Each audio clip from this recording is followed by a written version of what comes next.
আসসালামু আলাইকুম। সুপ্রিয় দর্শক, আমি আজকে একটা গুরুত্বপূর্ণ বিষয় নিয়ে আপনাদের সামনে উপস্থিত হয়েছি। সম্প্রতি একটি বিষয় খুব আলোচনা সমালোচনার জন্ম দিয়েছে। যেটি নিয়ে অনেকে অনেকভাবে কথা বলেছে, ব্যাখ্যা করেছে। আমি এখন পর্যন্ত এই বিষয়টি নিয়ে এখন পর্যন্ত কোনো ভিডিও তৈরি করিনি। তবে এই ১ম আমি কথা বলতে আসলাম সোশ্যাল মিডিয়ার কোনো একটা প্ল্যাটফর্মে। সেটি হচ্ছে এই যে রফিকুল ইসলাম মাদানি। রফিকুল ইসলাম মাদানি ইনি অত্যন্ত একটা জনপ্রিয় একজন বক্তা। তাকে সবাই চেনে। দেশের এমন কোনো ব্যক্তি নেই যে তাকে চেনে না। কিন্তু এই ব্যক্তি একেক সময় একেকটা ঘটনাকে কেন্দ্র করে তিনি ভাইরালে আসেন, অর্থাৎ একদম ভাইরাল প্ল্যাটফর্মে চলে আসেন। এই ব্যক্তি গত ১৭ বছরে যে শাসনামল, শেখ হাসিনার শাসনামল নিয়ে বেশ কিছু মন্তব্য করার কারণে তাকে কিন্তু বেশ হেনস্থার শিকার হতে হয়েছে। আমরা দেখেছি সে পুলিশের হেনস্থা হয়েছে, জেল খেটেছে, সবকিছু করেছে। কিন্তু সে স্ট্রংলি কথা বলে গেছে হাসিনা সরকারের বিরুদ্ধে। যার কারণে অনেকটাই তিনি তখন আলোচিত ছিলেন এবং সমালোচিত ছিলেন। এবং তখনকার সময়ে এই হাসিনার বিরুদ্ধে কথা বলার জন্য কোনো একটি প্ল্যাটফর্মে তিনি খুব জনপ্রিয় ছিলেন। এই বক্তা হুটহাট একেক সময় একেকটা মন্তব্য করে বসেন। যার কারণে তিনি আলোচনায় আসেন। কিন্তু অনেকদিন বা দীর্ঘদিন যাবৎ তিনি কোনো আলোচনায় ছিলেন না। তিনি সম্প্রতি একটি বিষয়কে কেন্দ্র করে আলোচনায় আসেন। সেই বিষয়টি হচ্ছিল তার দ্বিতীয় বিয়ে। তিনি দ্বিতীয় বিয়ে সম্পর্কে সে যে ব্যাখ্যাটা দিয়েছেন, সে ব্যাখ্যাটা অত্যন্ত আমি মনে করি যে সেটা একটা লজ্জাজনক একটি তিনি মন্তব্য করেছেন এই বিষয়টিকে নিয়ে বা তথ্য দিয়েছেন যে বিষয়টিকে নিয়ে। কারণ তিনি তার ১ম স্ত্রীর ঘরে ১ম একটি ছেলে সন্তান হয়েছিল। সম্প্রতি তার একটা কন্যা সন্তান হইছে। সেই সন্তানের মিষ্টি বিতরণ অনুষ্ঠানে তিনি একটি ভিডিওর মাধ্যমে বলার চেষ্টা করতেছেন। আবার তার কয়েকদিন পরেই যেতে না যেতে তিনি দ্বিতীয় বিবাহের মিষ্টি বিতরণ করা শুরু করে দিয়েছেন। একবার ভেবে দেখুন যে একজন মানুষ, একজন আলেম, এ সম্পর্কে আসলে কথা বলতে গেলে অনেকে নেগেটিভলি আপনারা নিতে পারেন। কিন্তু দুঃখিত, আমি ভিডিওর বিস্তারিত আলোচনা যাওয়ার আগে আমি আপনাদের কাছে ক্ষমা চেয়ে নিচ্ছি। কারণ এই সমস্ত ব্যক্তিদের সম্পর্কে বলতে গেলে অনেকে বলেন যে ইসলাম বিদ্বেষী, বা অনেকে বলেন যে ইসলামের বিপক্ষে, আলেমদের বিপক্ষে কথা বলতে গেছে। ঠিক আছে? এটা আলেমদের বিপক্ষে কথা না। এটা ইসলামের বিরুদ্ধেও কথা না। এটা জাস্ট কারো ক্যারেক্টারের বিষয়ে কথা। আমার ক্যারেক্টার ভালো, আমি সেটা বলতেছি না ভাই। কিন্তু কিছু বিষয় আছে, আমরা যাদেরকে অনুসরণ করি, অনুকরণ করি, যাদের আদর্শকে আমরা লালন পালন করি, সেই সমস্ত ব্যক্তিরা যদি এই সমস্ত কাজকর্ম করে বসে, তাহলে আমাদের মতো সাধারণ মানুষরা তারা কি ভাববে? দেখুন, তিনি যে বক্তব্য দিয়েছেন যে তিনি তার নিজের নফসকে হেফাজত করার জন্য তিনি দ্বিতীয় বিয়ে করেছেন। অত্যন্ত ভালো কথা। কিন্তু এই কথাটা আসলে কতটুকু গুরুত্ব, কতটুকু তাৎপর্য আছে? তার ১ম স্ত্রী সন্তান প্রসব করেছে, সে এখন অসুস্থ। এই সময়টা কি প্রয়োজন ছিল তার? একজন আদর্শবান স্বামী হিসেবে স্ত্রীর পাশে থাকা, কন্যাকে যত্ন করা। সেটা তা না করে তিনি নিজস্ব খায়েশ, আমি যেটাকে বলব খাঁটি বাংলায়, নিজের জৈবিক খায়েশ পূরণ করার জন্য তিনি দ্বিতীয় বিয়ে করেছেন। তিনি বলেছেন, পাপ থেকে বাঁচার জন্য আমি দ্বিতীয় বিয়ে করেছি। তুমি পাপ থেকে বাঁচার জন্য দ্বিতীয় বিয়ে করেছে, তোমাকে দ্বিতীয় বিয়ে করার জন্য ইসলামে তোমাকে পারমিট করেছে? হ্যাঁ, ইসলামে সূরা আছে, সেটা সূরা নিসার মধ্যে সমস্ত বিষয়, এই সমস্ত বিষয়গুলো কিন্তু বিশ্লেষণমূলক একদম আলোচনা করেছে খোলামেলাভাবে। আল্লাহ তাআলা জানিয়ে দিয়েছে যে বান্দাদের জন্য তিনি সমস্ত ব্যবস্থা করে রেখেছেন। পুরুষদের জন্য ৪ টা বিয়ে জায়েজ, ঠিক আছে। কিন্তু সেখানে আবার বলা হয়েছে যে তুমি যদি তোমার স্ত্রীদেরকে এক চোখে দেখতে পারো, একইভাবে যদি সম্মান করতে পারো, একইভাবে যদি তাদেরকে শ্রদ্ধা করতে পারো বা দায়িত্ব পালন করতে পারো, সেক্ষেত্রে তোমার দ্বিতীয় বিয়ে, তৃতীয় বিয়ে, চতুর্থ বিয়ে পর্যন্ত তোমার জায়েজ আছে। কিন্তু তুমি যদি একপক্ষীয় ভাবে যদি কাউকে দেখার চেষ্টা করো, সেক্ষেত্রে তোমার জন্য একজনই যথেষ্ট, একজনকে নিয়ে তুমি সন্তুষ্ট থাকো। আমাদের সমাজে, বর্তমান বাংলাদেশের এই সোসাইটিতে বা এই প্রেক্ষাপটে কোনো মানুষ একজন স্ত্রী সন্তানকে নিয়ে তার জীবন চালাতে গিয়ে হিমশিম খায়। এদের অবশ্য ইনকাম আছে, সমস্যা নেই। আর্থিকভাবে এদের কোনো সমস্যা নেই। কারণ এরা ওয়াজের মাঠে ওয়াজ করে বেড়ায়, ব্যাপক টাকা ইনকাম করে। এদের ইনকাম দেখলে পারে বড়, বড় শিল্পপতিরাও তাদের কপালে ভাঁজ পড়ে যায়, চিন্তার ভাঁজ পড়ে যায়। এরা কিভাবে এত টাকা ইনকাম করে? এদের টাকার টেনশন নেই ভাই। কিন্তু ব্যাপারটা হচ্ছে এদের যে এই যে দুজনের প্রতি যে তার সমান যে দেখা দৃষ্টি, এই দৃষ্টিটা তারা কতটুকু পালন করতে পারবে? আদৌ কি সম্ভব? বর্তমান সমাজে, বর্তমান সোসাইটিতে, বর্তমানের এই প্রেক্ষাপটে কোনো স্ত্রী বা দ্বিতীয় স্ত্রী, তৃতীয় স্ত্রী, এদের প্রতি সমানভাবে সমান তাল দিয়ে কিন্তু চলা সম্ভব একজন পুরুষের জন্য? কখনোই সম্ভব না। আপনি ওয়াজের মাঠে ওয়াজ করে বেড়াবেন, আপনি কখন কোন স্ত্রীর প্রতি সমান তালে দেখবেন? হাদিস তো আপনারা বলেন, আপনারই তো পেশ করেন। আপনাদের বলা হাদিসগুলো আমরাই তো পালন করার চেষ্টা করি। কিন্তু আপনারা যখন এই ধরনের কর্মকাণ্ড করে বসেন, তখন একজন মানুষ, একজন সাধারণ মানুষ তারা কি ভাববে? দেখুন, তিনি বলছে তার জৈবিক চাহিদা পূরণ করার জন্য, অর্থাৎ চরিত্রকে কন্ট্রোল করার জন্য। ভাই, আপনাদের এত জৈবিক চাহিদা কোত্থেকে আসে ভাই? এত কুরকুরানি কোত্থেকে আসে? খাঁটি বাংলায় যেটা বলতে, এত কুরকুরানি কোত্থেকে আসে ভাই? হ্যাঁ? আপনার এখন কুরকুরানি বাড়ছে, আপনার এখন জৈবিক চাহিদা বাড়ছে, আপনি দ্বিতীয় বিয়ে করতেছেন। একইভাবে যদি সমান অধিকার ইসলাম দিয়েছে, সেখানে আপনার স্ত্রী এভাবে যদি আপনার মতো করে যদি জৈবিক চাহিদা থাকে, ধরুন আজকে ধরে নিন আপনার পাওয়ার নাই, আপনার শারীরিক সক্ষমতা নাই, তখন আপনি কি করতেন? আপনার স্ত্রী কি বলতেন যে ভাই আমার তো শারীরিক সমস্যা, তুমি আর একটা দ্বিতীয় বিয়ে করে নাও, আমাকে ছেড়ে যাও? আপনি বলতেন? বলতেন না। তখন কি বলতেন? আপনার স্ত্রী যদি আপনার উপরে যদি এই সমস্ত বিষয়গুলো নিয়ে মনক্ষুণ্ণ হয়ে যদি আপনাকে তালাক দিয়ে যদি অন্য কোনো পুরুষের হাত ধরে চলে যেত, তখন কি করতেন? ওই নারীটাও সবার কাছে অপদস্থ, অপমানিত হইতো, সমাজের কাছে, আমাদের সোসাইটির কাছে। আমাদের এই দেশের মানুষ যেটা মনে করে, একটা নারী যখন একটা স্বামীর সংসার ভেঙে চলে যায়, তখন সমস্ত দায়, সমস্ত অপবাদ ওই নারীর ঘাড়ের উপর চাপে। তখন কি বলতেন আপনি?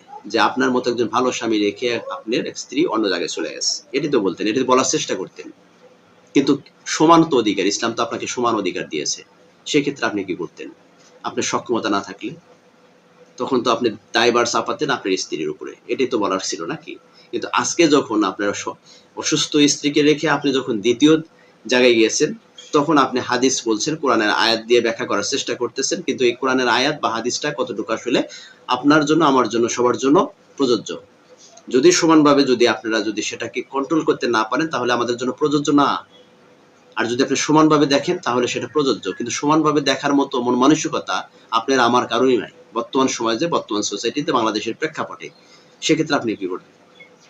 আপনি কি সমান তালে তাল মিলে চলতে পারবেন? শুধুমাত্র আপনার চাহিদা পূরণ করার জন্য আপনি এই কাজটা করে বসলেন। এত চাহিদা কোত্থেকে আসে রে ভাই? মানে পকেটে টাকা থাকলে, গরম থাকলে তখন আপনাদের চাহিদা বেড়ে যায় না?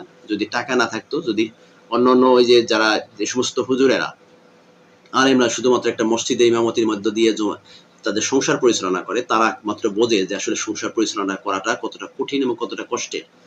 তারা বোঝে যে একজন স্ত্রীর প্রতি কতটুকু দায়িত্বশীল হওয়া উচিত, বা দায়িত্বশীল হওয়া মানে মানে দায়িত্বশীল হওয়াটা কতটা কঠিন, তারা বোঝে। কিন্তু আপনাদের মতো কুরকুরানি হুজুর যারা আছে, ওয়াজের মাঠে বিভিন্নভাবে ওয়াজ করে বেড়ান, লক্ষ লক্ষ টাকা ইনকাম করতেছে, আর আপনাদের কুরকুরানি বেড়ে গেছে আপনাদের চাহিদা পূরণ করার জন্য দ্বিতীয়, তৃতীয়, চতুর্থ বিয়ে করার জন্য আপনারা প্রস্তুত হয়েছে। কথাগুলো দর্শক এইভাবে বলতাম না, ঠিক আছে?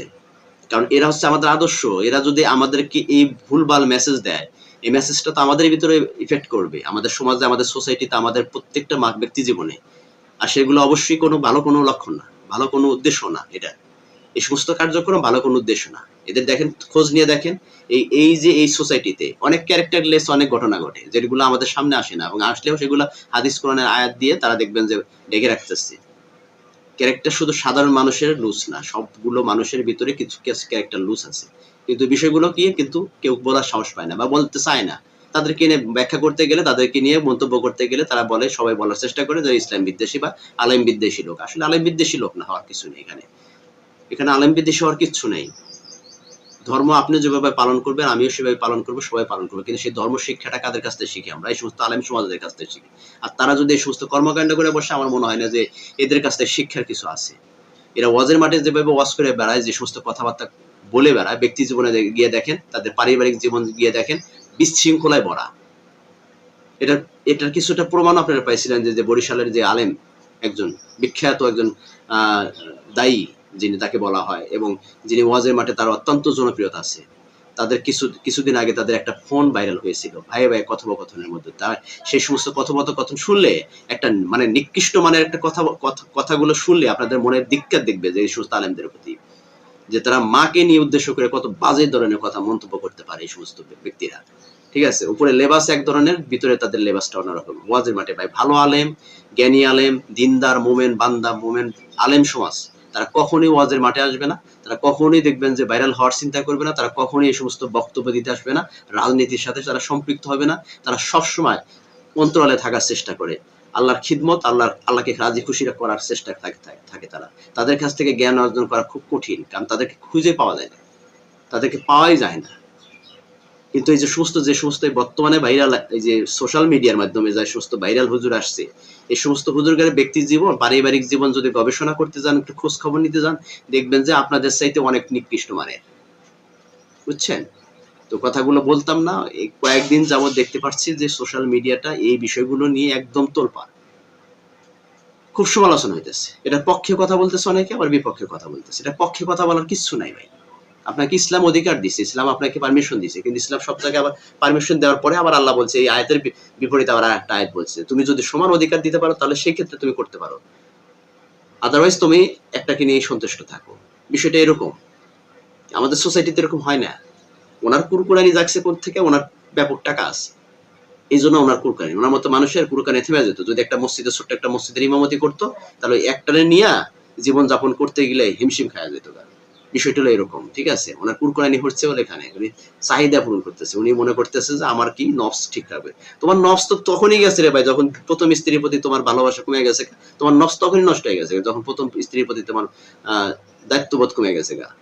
অন্য স্ত্রীর প্রতি, অন্য মেয়েদের প্রতি তোমার যখন কোনো লোভ আসতেছে, যখন তোমার প্রথম স্ত্রীর প্রতি দায়িত্ব তোমার কমে গেছে, প্রথম স্ত্রীর পক্ষে উপর থেকে তোমার যখন ভালোবাসা বা তোমার আগ্রহ কমে গেছে, তখনই তো তোমার নফসের মধ্যে শয়তান ঢুকে বসছে। এটাই বাস্তবতা। আলেম হলে তো একবারে হে মক্কার মাটি না, মদিনার মাটি না, সে পবিত্র না। এটা বলা যাবে না যে সে আলেম হয়েছে, যেহেতু তার আলেমদের নিয়ে কথা বলা যাবে না, সমালোচনা করা যাবে না, এটা ভুল কথা ভাই। একজন আলেম অপকর্ম করবে, যে দেখেন একটা মসজিদের ইমামদের ঘটনা, সে সমস্ত ঘটনাগুলো শুনলে কি মনে হয় আপনার? এটা কি ইমাম? ইমাম না, ঠিক আছে? লেবাস, ইসলামী লেবাস পড়লে যে সে ইমাম হয়ে যাবে, লেবাস পড়লে যে সে মুমিন বান্দা হয়ে যাবে, এরকম কিছু না। ইসলামে এটা বলে নাই।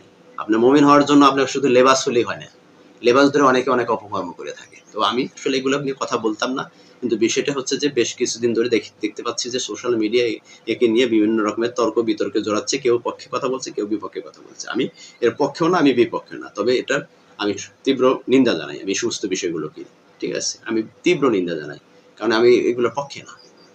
কারণ ইসলামে বলা আছে, সুন্দর করে বলা আছে, একদম কোরআনে আয়াতে স্পষ্ট করে আল্লাহ বলছে যে 4টা পর্যন্ত পুরুষের জন্য বিয়ে করা যায়, কিন্তু সেটা প্রেক্ষাপট অনুযায়ী, এবং সেই প্রেক্ষাপটটা যদি বাংলাদেশের প্রেক্ষাপটে হয় না, আপনি এক দৃষ্টি মানে কোনোভাবেই কোনো স্ত্রীর প্রতি আপনি রাখতে পারবেন না, তাহলে সেক্ষেত্রে আপনাকে একজনকে নিয়ে সন্তুষ্ট থাকতে হবে। আর এই যে সমস্ত কুরকুরানি না, এই কুরকুরানি কোনো সময় থাকতো না যদি পকেটে টাকা না থাকতো। ওনার পকেট ভরা টাকা আছে, যার কারণে কুরকুরানি আছে। আপনার ভালোবাসা তখনই বাড়ে যখন পকেট ভরা টাকা থাকে। ভালোবাসা জানালা দিয়ে পালায়, একটা কথা আছে না, জবাব যখন দরজা দিয়ে ঢোকে, জানালা দিয়ে ভালোবাসা পালিয়ে যায়।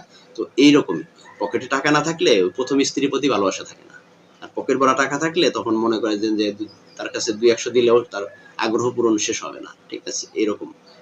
তো আসলে ভাই এগুলো বিষয় নিয়ে কথা বলাটাও আসলে নেগেটিভ কথাবার্তা, এগুলো বলতে হয় অনেক সময়, মানে জিদে থেকে বলতে হয়। আসলে কথাগুলো বলতাম না, আমার মানে খুব জিদ লাগে এই সমস্ত কিছু হুজুরের কর্মকাণ্ড দেখলে, ঠিক আছে? তো শুধু বড় বড় কথা বললে সবকিছু করা যায় না। বড় বড় কথা বলে অনেকে সোশ্যাল মিডিয়াতে আসে ভাইরাল হওয়ার জন্য, তার ওয়াজের যে চ্যানেলগুলো আছে সেই চ্যানেলগুলো ভাইরাল করার জন্য। তাদের এই সমস্ত উদ্যোগই তাদের প্রধান উদ্যোগ, আর কিচ্ছু না ভাই। লক্ষ লক্ষ টাকা ইনকাম করে ভাই, লক্ষ লক্ষ টাকা মান্থলি, তাদের লক্ষ লক্ষ টাকা ইনকাম। যার কারণে বিলাসী জীবন যাপন করে, অভাব বোঝে না, অনটন বোঝে না। একটা মসজিদের ইমাম যেভাবে কষ্ট করে জীবন পরিচালনা করে, তার বেতন ধরে গ্রামে একটা মসজিদের ইমাম ধরে 5 থেকে 7,000, 8,000, সর্বোচ্চ বেতন 10,000 টাকা, তাও ধরে না, 5 থেকে 6,000 টাকা দিয়ে সংসার চলে গ্রামের একটা আলেমের। এবং গ্রাম থেকে একটু পৌরসভার দিকে আসলে তার বেতন ধরে 10 থেকে 12,000 টাকা। 10 থেকে 12,000 টাকা বর্তমান সোসাইটিতে, বর্তমান সমাজে, বর্তমান প্রেক্ষাপটে একজন ইমামের জীবন যাপন করা কতটা কষ্টকর, একটা ইমামের সাথে পরিপূর্ণভাবে মিশলে বোঝা যায় যে সে কিভাবে জীবন যাপন করে। আল্লাহর রহমত ছাড়া তারা কোনোভাবে চলতে পারে না। আর এই সমস্ত কুরকুরানি হুজুররা, এরা লক্ষ লক্ষ টাকা ইনকাম করে, যার কারণে এদের কুরকুরানি জেগেই থাকে, ঠিক আছে? তো ভালো থাকবেন। কোনো বিষয় বলার থাকলে অবশ্যই বলে থাকবেন। আর আমি যদি মানে অতিরঞ্জিত কিছু বলে থাকি ভাই, ক্ষমা সুন্দর দৃষ্টিতে আমি সবার কাছে ক্ষমা চেয়ে নিচ্ছি, কারণ আমার এগুলো বলার ইচ্ছা ছিল না, তারপরে বলে ফেলছি। ভালো থাকবেন সবাই। আসসালামু আলাইকুম।